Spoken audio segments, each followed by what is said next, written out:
Жол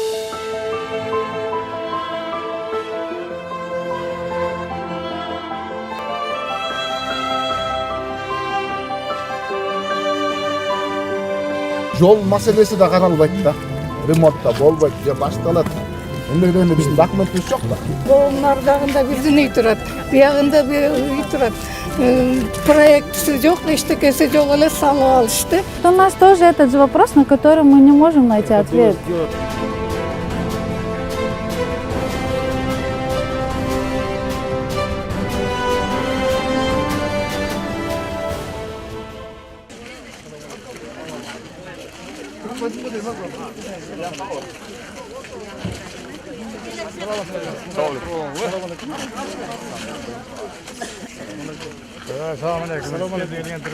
Эми биздин сизди чакырган себебибиз моундай болуп атат.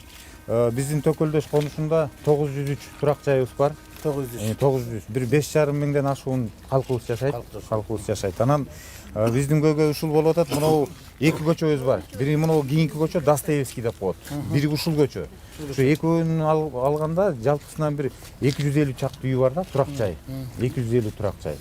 Бул үйлөрдүн арасында эми бир 30 жыл, 40 жылдан бери жашап аткан тургундар да бар. Бирок ошол убакыттан бери ушул үйүнө документ жаза албай келет да. Анткени эми ар кандай себептер бул жерден теплотрасса өтөт. Мына өзүңүз көрүп турган теплотрасса, анан мундагы эреже боюнча охранный зонасы бар экен деп ошого да себеп болуп атат. А кийинки Достоевский көчөбүздө болсо высоковольтный линия өтөт. Анан ошонун алдына түшүп калганда биздин үйлөрүбүзчү. Вот, ошол Арт высоковольтный бар. Мына ошол высоковольтныйдын алдында 130 бар. Тиги көчөдө 130, бул Ошол көчөдө себеп болот ого. эми жоопчунда келип атат. Анан Арасында дагы башка эмелер бар. анан ошол биздин элдер ушул жанагы учетко тура албайт, мектепке да справка сурайт экен, поликлиникада да справка сурайт экен. Анан бирок ушул көчөнүн арасынан бир убагында бүтүрүп алган тургундарыбыз да бар экен.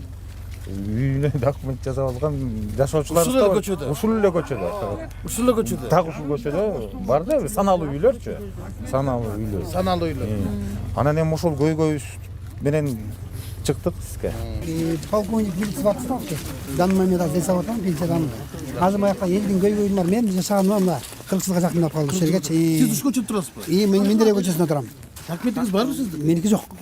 Полковник милициянын документи жок. Биз элдин бар мен Акчаңыз жок ошондо. мен таза жүргөн кишимин. Мен таза жүргөн кишимин. Анан мындайда элдин көйгөйү эмне? Могу кызыл китепте болуп атат. Кызыл китепти берген положенияларын биз билип берсек дегенбиз да. Мисалы мен баргам убагында Чиштептен барсам, департаментке барсам, ар кайсы вопросту айттым. Муну мен бар документимди баарын топтоп бардым. Барсам, сотко барыңыз деди. Сотко барсам, ачык айтмай чыгып кирбейт да. 3 миң доллар бериңиз деди. Мен эмне 3 миң доллар берем? 3 миң доллар бериңиз деди. 3 миң доллар бериңиз. Андан бери 7 жыл өтүп кетти. Документим баарын нерде берди? Сот чечим чыгарып берет. Токтом. Эми бул туура эмес болуп атат. Акимдин орун басары, мен сизге суроо берейинчи. Эмне аракет кылдыңар ушул элдин маселесин чечүү боюнча? Аракет кылуу азыр иш рабочий группа иштеп атат. 3 жыл массивти бүтүрдүк. Кара Жагаш менен Алтын Ордо менен Рухим Мурасты. Азыр Төкөлдөш менен Кокжар бүттү. Ошо инвентаризация аркылуу БГА менен УЗС госрегистр документ карап атабыз. Мүмкүнчүлүк барбы же жокпу узаконенияга. Ошол жумуш алып баратабыз. Февралга мотивация, если санитарный зонага түшсө, же лептин астында болсо санитарный зона, биз ошо эмени А карайлы. если түшпөй калса кандай болот? Если возможность есть, мы как раз хотим наоборот людям помочь, постараться свое предложение дать, да? Ушундай. Биз архитектурага чуркап атабыз да. Чуркасак бир эле себебин айтат, ушул турба турат байке дейт. Болду, башка эчтеке жок дейт. Эми мына азыр мынаяка турба салды жаңы, ушуну кошот деген архитектурада биз ушинтип укканбыз. Муну азыр подача жок, обраткага кошулган теплосеттиги. Төртөө болчу, экөөнү алып кеткен бир 4 жыл мурун. Муну экөө эле турат. Араңы эле жылыйт, үстүнө мышык уктаса да күйбөйт азыр. Илгери өрттөнүп кетчү. Эми ушул Мунун ичинде ошо турбанын ичинде эмне жүрөт? Суу жүрөбү? обратка жүрөт экен. Мурун подача болчу. Төртөө. Эми ушул ушул жердеги элдин тагдырынын баардыгы ушу турба кармап турат да. Чындыгында. А муну улайт деп эмнерге канча немеге мына жайы менен былтыр иштеп мынакты бүтүрдү, бирок башын улабай мына кесип времени деп кайта ошо мурунку ойдон турат, жаңыга улаган жок. Эми ушуну биз ойлойбуз да, ушуну бир чечип берсе, ушул элдин тагдыры чечилет эле. Эми канча жылдан бери турат, ошол жерде өмүрүбүз өттү да. Эми каяка барабыз караңгыда? 30 жыл, 40 жылдан бери. Эми каяка барабыз? Өлөргө жакын эми ушул жерде. Социальные эчтеке ала алышпайт. Не могут получить, потому что у них нет прописки. Мен бияка жүрөм, бияка жүрөм. Жок, эчтеке жок. Жок. Бар, эмеси бар, чертеждору бар, техпаспорту бар, бирок алардын бар. Бар, Бекитип берген убагында. Мен өзү 1968 жылдан бeri şu yerde турам.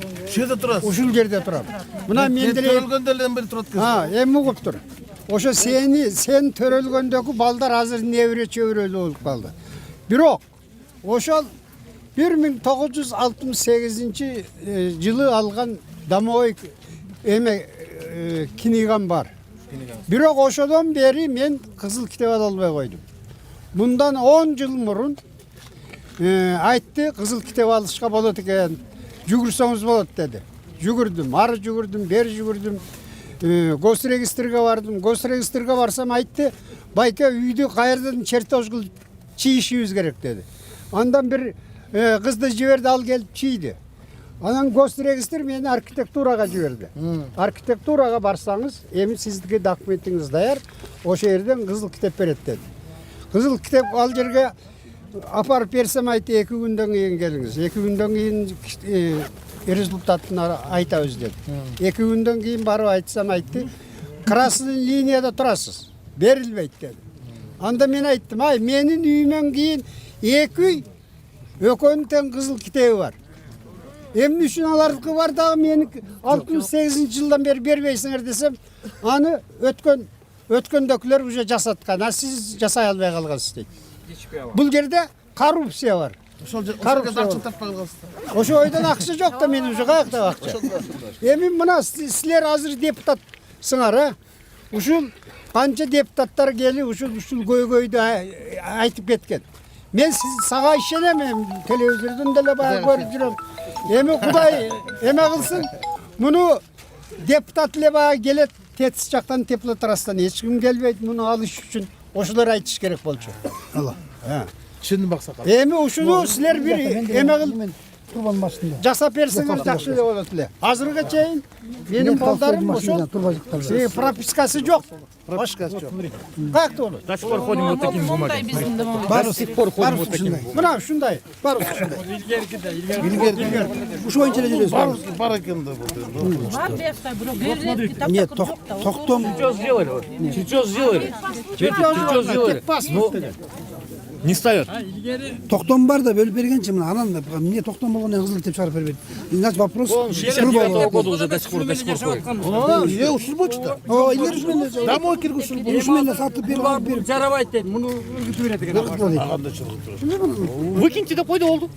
Мен кадимкиде эл катары эле мен 5000 сом убагында сатып алгам. Азыр мен эл катары эле светке төлөйм, сууга төлөйм, баарына төлөйм, справка алам убактылуу деп. Биздики болгону көйгөйүбүз высоколтный. Астында турам мен үйдүн астында. Коркпой этпейп тура атабыз. Ошо биздики деле ушул көйгөйүбүз. Бияк ушул болсо биздики высоколтный. Мен сатып алгам. Жеңилин айтсам жердештер, туурасын айтсам туугандар, менин бул жака келишиме сиздердин ошол конуштан бир кыздын кайрылуу каты себеп болду. Анан ошонун айткандан кийин мен көңүл буруп, анан арызын окуп көрүп, анан келдим. Шында эле көп жыл бою көрүнбөгөн, көрүнсө дагы көңүл бөлүнбөгөн көпчүлүк элдин көйгөйү бар экен, мен каттан окуп көрдүм. СССР кулап калса дагы, СССР ыдырап, СССРдин мүлкүнүн бардыгын менчиктеп, энчилеп кетти. Бирок СССРдин убагында алынган жерлер, элдер бар экен. Бүгүнкү күнгө чейин эгемендиктен 30 жылдан бери ошол үйүнө документ ала албаган. Анан мен таң калдым, бул кандай жер десем, ошо тесттин үстүндөгү төкөлдөштө өстөдү да. Анан мен жана сиздер айткан маселени мен уктум. Ошол көчөдө бир үйдүн кызыл китеби бар. Ал кадимкидей эле мыйзамдын негизинде алып жашап атат. Ошол экинчи үйдө жок деген. Андай болушу мүмкүн эмес. Мүмкүн эмес. Же мыйзам бардыгына бирдей. Бардыгына бирдей. Эгер ошол көчөдөгү тамдардын бардыгы мыйзамсыз болсо, анда тигилердин алганы мыйзамсыз. анда силердин албай жатканыңарда мыйзамсыз болуп калат. Мен ошол маселеге ушу мына бийликтин өкүлдөрү да келиптир. Мен эми элдин өкүлүмүн. Анткени мага бийликти силер бергенсиңер. Мага мандатты дагы мансапты да мен силерден алгам. Мен силердин таламыңарды талашам. Мен мыйзамдын таламын талашам. Ошон үчүн келген негизги себебим ушуну өз көзү менен көрөйүн. Баягы бир көргөндөн миң уккандан бир көргөн артык деп өз көзүм менен көрүп, ошол жердеги жашоочулардын өзүн оозунан угайын. Эмне үчүн мындай болуп калган ушул мен деле таң калам да. Мына силер айтып атасыздар. Ошо 68-жылдан бери мен ошо 68 жыл жарык дүйнөгө келгем. Ошол күндөн ушул күнгө чейин чейрек кылып 50 жылдан бери ушу үйүңүздү мыйзамдаштыра албай келесиз. Ал эми Ататүрк деген парк бар. Парковой зона. Ошол жердин баардыгын байманаптар, министрлер, депутаттар, спикерлер ал зона парковой. Ал эч кандай трансформацияга жатпайт. Бирок болбой эле там салып, мыйзамдаштырып алышты. А эмне үчүн силерге окшогон карапайым калктын таламына келгенде эч ким бийлик көрмөксөнгө салат. Мен ошол көңүл бурдурган ушул бийлик менен бирге мыйзамдын талабына ылайык, ыймандын талабына окшоп бул жерге бардык ушул жана мыйзамдаштырып бергенге аракет кылайын. Ошого мен өзүмдүн көмөгүмдү салайын, ошолорго көмөк көрсөтөйүн деген эле ниет менен келдим. Эми мен айтып атасыздар ушул маселени чечип бер деп. Албетте мен азыр сиздерге чечип берем, мен муну минтип коем, тигинтип коем деп айта албайм. Сиздер айтып атасыздар мага ишенем деп, мен Кудайга ишенем. Сиздер мага ишенсеңиздер. Бирок мен чындыкка ишенем. Эгер чындык бар боло турган болсо, мыйзам бар боло турган болсо, анда силер ушул 30 жылдан бери жашаган үйүңөрдүн паспорту жок отурганыңар бул чындыкка дал келбейт. Эгер мыйзам иштеп аткан болсо, силер мыйзамдын негизинде жер салыгын төлөп аткан болсоңор, сууга төлөп атсаңар, светке төлөгөндө мыйзам иштейт. А пропискага келгенде мыйзам иштебей калган бул туура эмес. Туура эмес. Мен деле көрүп турам да эми. Анан жанагы мен үчүн таң калышты, урматтуу Жаштарыбызды акимдин орун басары, сиз мага башка жакты инвентарь жасаңыз. Бул менин ошол эл өкүлү катары мен сизге ошо депутат катары сизге бир суранат элем, тапшырма берет элем. Муногу көчөдө, ушул эки көчөдө жашаган ар бир үйдү инвентарь жасап бериңиз. Кимдин документи бар, кандай жол менен алган. Эмне үчүн мына киши айтып атат, полковник милиция. Мыйзамды коргоп жүргөн киши бүгүн өзүн коргой албай калыптыр. Бул өзү честно. Тамы бар. Атам документи жок. Машинасы бар, техпаспорту жок болуп берип башладым. Анан кантип булар пропискасы жок болсо, жашап аткан жигит болсо, мен азыр домой киргенди көрдүм. Ошол СССРдин убагында Октябрь районундагы эле немеси каттап чыгарыптыр. Анда мыйзам иштеген болсо, эмне үчүн ушул СССРдин убагында бөлүнгөн жерлер экен, 3 сотук, 4 сотуктан экен. Эми буларды мен билем, буларды сүрдүрө албайсыңар. Эч ким силерди сүрдүрө албайт. Сот дагы чечим чыгара албайт. Андай болгондон анда мыйзамдаштырып бериш керек. Жок деген мыйзамдаштырып беришти. Бул мыйзамдын талабы да. Силер жашап аткандан кийин силер ошо жашоодогу өзүңөрдүн үйүңөрдө документ коюш керек. Ошол жерге пропискага турушуңар керек. Ошол жерден мектепке барасыңар, больницага барасыңар. Эгер күрөөгө коюп туруп кредит аласыңар, сатасыңар. Силер ошол эчтеке кыла албай турасыздар. Мен түшүндүм. Көйгөйүңөрдү түшүндүм. Мен бүтүп коеюн, анан мен эми буну сиздерге азыр эле неме кылбай, бирок мен бул боюнча өзүмдүн кабинетим ошол мамлекеттик каттоо кызматтын Октябрь районунун акими, мен Бишкек шаардын мэриясын чогултуп алып, мен ушул жерге чогулушка барып келдим. Мунугу атайын жогорку кеңештин телевидениясы. Ушуну атайын алып келдим. Ушуну тартылган нерсени, сиздердин айткан нерселердин баардыгын чогуу отуруп алып, менин кабинетимен көрөбүз. Анан кийин иликтеп чыгабыз, архивдик материалдардын баарын көтөрөбүз. Бирок бул кандай болуп чечилиш керек? Баары бир чечилиш керек. Баары бир мыйзам жол бергенде кылып чечилиш керек. Анан зыян, мамлекетке зыян келбеш керек. Эч убакта. Анан кийин бул силер мен эң негизгиси силер бул жерди сатып алдыңарбы?